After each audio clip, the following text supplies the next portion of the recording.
Hi friends, welcome to our Sri channel. Story నిన్నే వరుస్తా part 27 అని మిస్టేక్ పడింది. ఇక స్టోరీలోకి వేద్దాం. అతడు హక్ చేసుకున్న ఫోర్స్కి గ్లాస్ డోర్కి ముందుకు వెళ్ళి మరింత అతుక్కుంది. తూలడంతో ప్రేరణ తెలియని అలజడి ఆమెని నిలువెల్లా కమ్మేస్తుంటే, అతడు పట్టుకున్న పట్టులో అతి సున్నితంగా అనిపిస్తుంటే ఆమె ఆనందం ఆకాశం అంచుల్ని అందుకునేలా ఉంది. కానీ అతడు ముందు బయటపడదలుచుకోలేదు. ప్రేరణ తెలియని బెదురు కళ్ళల్లో మొదలైతే బుగ్గలు ఎరుపు రంగు వేసుకున్నాయి.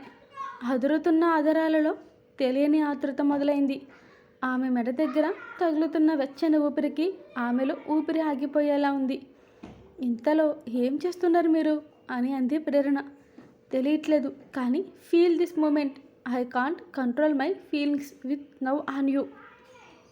అతనే ఎప్పట్లా వదిలించుకోలేదు. అతని స్పర్శని పూర్తిగా ఎప్పట్లా ఇబ్బంది పడలేదు. మార్పు ఇద్దరిలోని వస్తుందా లేక నాలోనే మాత్రమేనా అని అనుకుంది ప్రేరణ. ఇంతలో ప్రజ్వల్ ఏం ఆలోచిస్తున్నావు అంటూ ఆమె బ్లౌజ్ని కొంచెం పక్కకి జరిపి భుజం మీద చిన్నగా కొరికాడు ప్రజ్వల్. క్షణం పాటు కళ్ళు మూసుకున్న ప్రేరణ ఉలిక్కపడి తన చుట్టూ అలుముకున్న ప్రజ్వల్ చేతుల్ని విడిపించుకొని అతడి వైపు తిరిగి కళ్ళు పైకెత్తి చూసింది.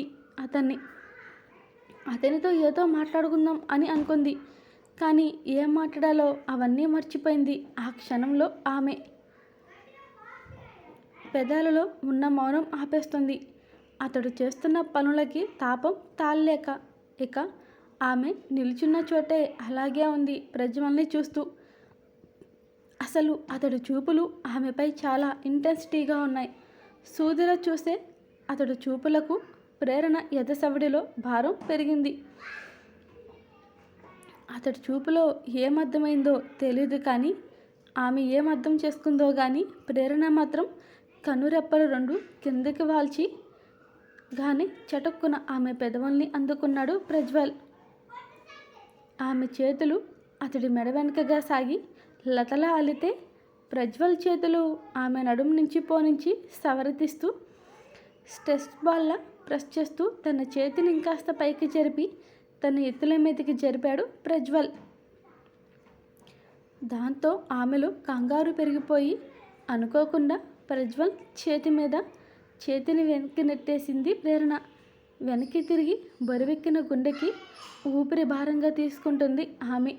కానీ అసలు ఏమాత్రం గ్యాప్ లేకుండా నడుం వరకు ఉన్న చీర జారిపోయి ఆమె వెన్ను మొత్తం ఫ్రీ షో చూపిస్తుంది అతడికి. వెంటనే గట్టిగా వచ్చి హక్ చేసుకున్నాడు. ఈసారి ప్రేరణ మరింత గట్టిగా తన కళ్ళని బిగించేసింది. కొన్నిసార్లు ఇలా సాఫ్ట్గా ఉంటే ఇంకొన్నిసార్లు తన మీద కోపంతో అసలు సాఫ్ట్నెస్ అనేది కనిపించదు మచ్చుకైన అతడిలో ఆ టైంలో. కానీ భర్త ఎలాంటి వాడైనా కాస్త ప్రేమ చూపించగానే ఆడవాళ్ళలో కరిగిపోయే ఆడవాళ్ళలో ప్రేరణ కూడా అతీతం ఏం కాదు. అలాగని మొత్తం మర్చిపోయిందంటే అది కాదు. అతని అర్థం చేసుకోవడానికి ట్రై చేస్తుంది. మెడ మీద నుంచి దాటి నడుం వరకు చేరిన అతని పెదవులు ఆమె శరీరంలో పుడుతున్న తాపానికి అతడి జుట్టు మీద పట్టు బిగిస్తుంది ఆమె.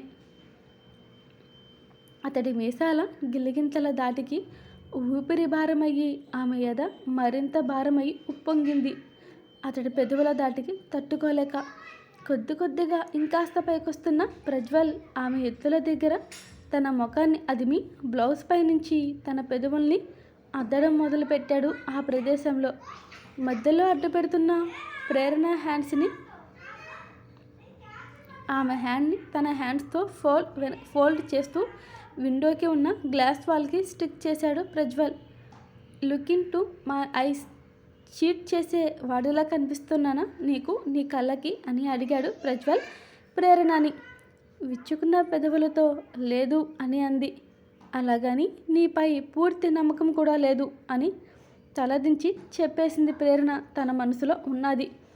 ఇక నుంచి మనం మన రిలేషన్ కాస్త బిల్డ్ చేసుకుందామా అని అడిగాడు ప్రజ్వల్. అంటే రీస్టార్ట్ చేద్దామా అని. సరే అంటూ తల ఊపింది Prajwal. Okay then call me బావా అన్నాడు ప్రజ్వల్. దాంతో ప్రేరణ కళ్ళు విప్పార్చి మరీ చూసింది. బావా, నువ్వు నాకు రిలేషన్కి మరదలు కదా అయ్యేది. మీ అన్న నా చెల్లిని పెళ్లి చేసుకున్నాడు. దెన్ నేను నీకు బావనే కదా. సో టుడే ఆన్వర్డ్స్ ఇకపై అలానే పిలువు నన్ను. ఆ సౌండ్స్ చాలా బాగుంటుంది. అసలు ప్రజ్వల్ ఏం ఆలోచిస్తున్నాడు సరిగ్గా అర్థం కాకపోయినా టైం తీసుకుని పిలుస్తాను అని అంది ప్రేరణ ప్రజ్వల్తో. చిన్న ఎపిసోడే, అడ్జస్ట్ అయిపోండి. And thank you for watching.